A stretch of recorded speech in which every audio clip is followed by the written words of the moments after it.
Magandang araw mga bayang karerista, November 23, 2024, Karera Tips and Lineups. Ito na po ang ating lineup para po sa ating race number 1. Race number 1, this is our winner take all event, covers races 1 to 7. This is a Pilracom rating base, handicapping system class 5, 11 to 15.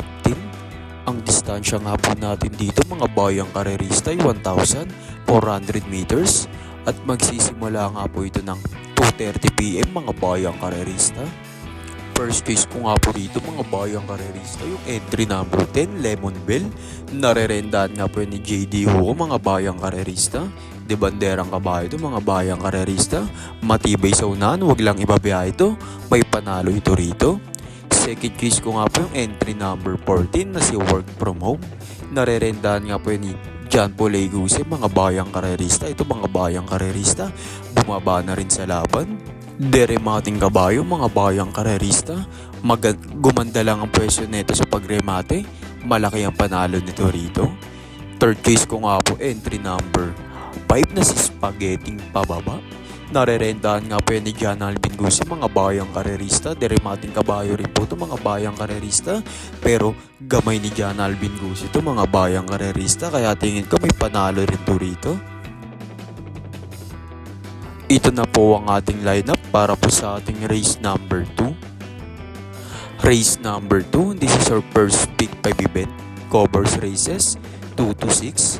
This is a Maro Manila Horsepower Organization Trophy Race, sponsored by Manila Horsepower Incorporation mga bayang karerista. Ang distansya nga po natin ay 1,400 meters at magsisimula nga po ito ng 3:05 PM mga bayang karerista. First choice ko nga po dito mga bayang karerista, mababa sa laban, entry number 8 Celebrity. Narerendahan po yan ni JD Flores. Ang baba nga sa laban nito mga bayang karerista, 1,400 meters ang distansya, kayang-kayang rumemate. Second choice ko nga po yung entry number 4 na si Misha. Narerendahan nga po yan ni Ciel Advincula mga bayang karerista. Ito talaga mababa na rin sa laban to. Sobrang baba na ng grupo na binagsakan ni Misha rito mga bayang karerista. Baka ngayon na ulit magpanalo. Third case ko nga po long shot entry number 1 Bini Bini. Narerendahan nga po ni JC De La Cruz mga bayang karerista. Long shot to rito na isusunod na maayos, baka makasilat dito sa karerang to.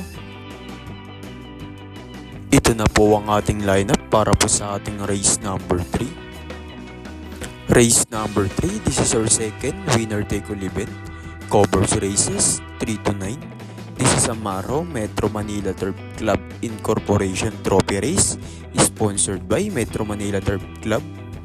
Ang distansya nga po natin dito mga bayang karerista ay 1,400 meters at magsisimula nga po ito ng 3:40 PM mga bayang karerista.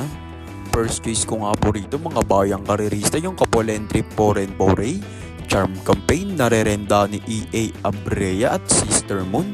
Narerendahan naman po yan ni Patty Dilema mga bayang karerista. Maganda nga akong tinatakbo ng dalawang to mga bayang karerista. Nasa kondisyon at mahuhusay ang mga may renda mga bayang karerista, kaya tingin ko malaki ang chance ang manalo nito rito. Second case ko nga yung entry number 6 na rin si Sky Story. Narerendahan niya ni Jeffrey Tagulaw Sarate. Mababa sa laban to mga bayang karerista, matulin tong kabayo. Ito na rin ang babandera dito. Kapag hindi nila agad nahabol to, yari sila rito. Ito na po ang ating lineup para po sa ating race number 4. Race number 4, this is our Pick 6 event, covers races 4 to 9. This is Amaro SMC New NAIA Infrastructure Corporation Trophy Race. Ang distansya nga po natin dito ay 1,400 meters at magsisimula nga po ito ng 4:15 PM mga bayang karerista. First choice ko nga rito yung matulin entry number 2 long shot stand in bait. Narerendahan niya ni EA Abrea mga bayang karerista. Matulin nga tong kabayon to kapag napabayaan nila to sa harapan. Banderan tapos to rito. Second choice ko nga entry number 3 na si Bali Bell.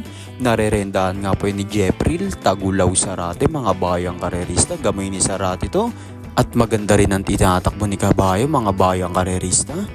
Third case ko nga po, entry number 4, Antonio de la Mugis.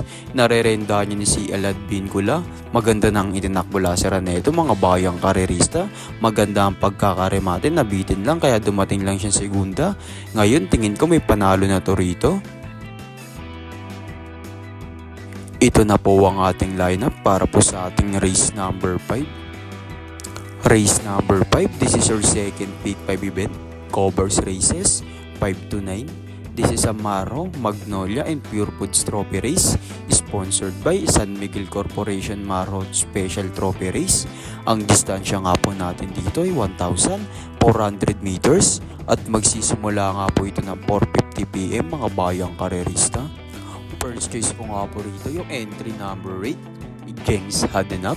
Narerenda niya ni Ryan A. Base mga bayang karerista. Patuloy na bumaba sa grupo to mga bayang karerista. Tingin ko kaya niya na tong grupo na to. Second case ko nga po yung couple entry 2 and 2-way. Guest of honor, narerenda ni JM Estorge at Magical Sap. Narerenda naman yun si CL at Vincula mga bayang karerista. Parehas may panalo to rito mga bayang karerista. Isang de bandera at isang deremate. Third case ko nga po yung entry number 6 na si Smiling Lady. Narerenda niya ni JC De La Cruz. Mababa sa laban to rito mga bayang karerista de banderang kabayo. Kapag napabayaan sa unahan to, malaki na ang chance manalo nito rito. Ito na po ang lineup para po sa ating race number 6. Race number 6, this is our pick for event. Covers races 6 to 9. This is Amaro, Ginebra San Miguel Trophy Race, sponsored by San Miguel Corporation. Ang distansya nga po natin dito ay 1,400 meters at magsisimula nga po ito ng 5:25 PM mga bayang karerista. First case ko nga po rito mga bayang karerista, long shot entry number 5, Shining Angel. Narerenda niya ni Lester Repdesus mga bayang karerista. Silip to sa kareran to mga bayang karerista. Kaya niya rin na makakalaban niya rito. Second case ko nga yung entry number 3, Princess Serena. Narerenda niya ni Charles Reyes mga bayang karerista. Magandang ang lasera nito. Nanalo to, tinalo si Quincy Banderan tapos mga bayang karerista. Kayang umulit. Third case ko nga mababa sa laban, entry number 6, Magnolia Ashley. Narerendahan nga po yan ni CB Yenson mga bayang karerista. Mababa na sa laban to, baka ngayon na ulit magkapanalo ang isang ito mga bayang karerista. Ito na po ang ating lineup para po sa ating race number 7. Race number 7, this is our last day double plus 1 event and extra double event. This is Amaro Andox Doquito Prito Trophy Race, sponsored by Andox Lechon Corporation. Ang distansya nga po natin dito ay 1,400 meters at magsisimula nga po yan ng 6 PM mga bayang karerista. First case ko nga rito yung entry number 9, Distant Thunder. Narerendahan po yun ni JT Pabilik mga bayang karerista. De banderang kabayo ito mga bayang karerista, walang masyado mabilis sa unahan, kayang tumapos from start to finish. Second case ko nga po yung entry number 2, long shot, Mr. Brown. Narerendahan nga po yan ni Michael De Jesus mga bayang karerista. Mahusay itong kabayon to, deremate to mga bayang karerista.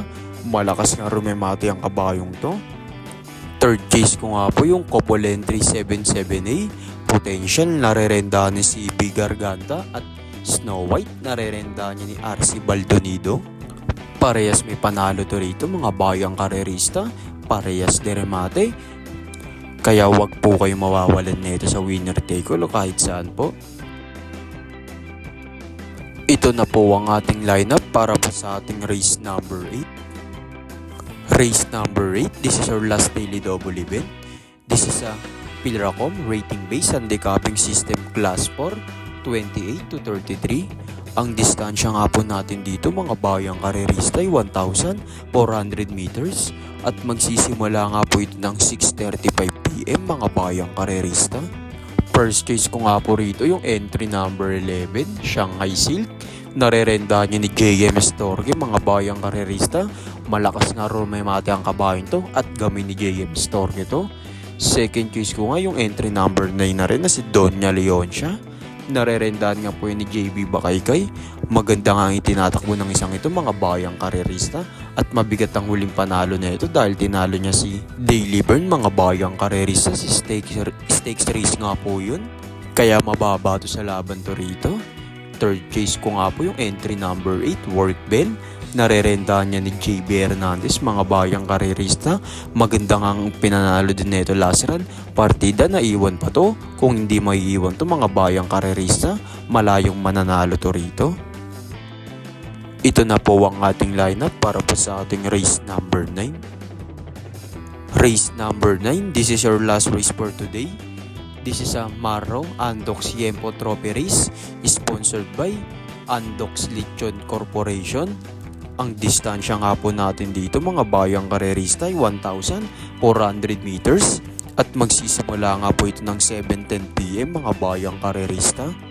First choice ko nga po rito yung entry number 11, Lava Walker Long Shot. Narerenda niya ni JQ Cabarios Jr., mga bayang karerista.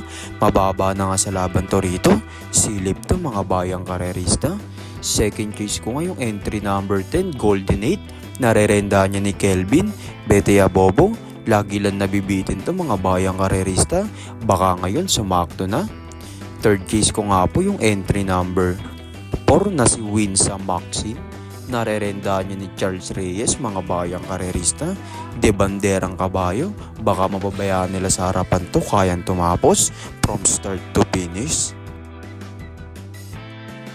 At dyan na po natatapos ang ating karera tips and lineups, mga bayang karerista, para sa araw ng Sabado, November 23, 2024. At sa mga gusto po ng online betting dyan, mga bayang karerista sa karera, plus 15% po tayo sa total win.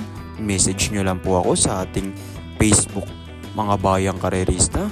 Nandyan po yan sa ating comment section. At sa mga gusto po magpa-shoutout, comment lang po kayo sa ating comment section. At isa-shoutout po natin yan sa ating next racing video.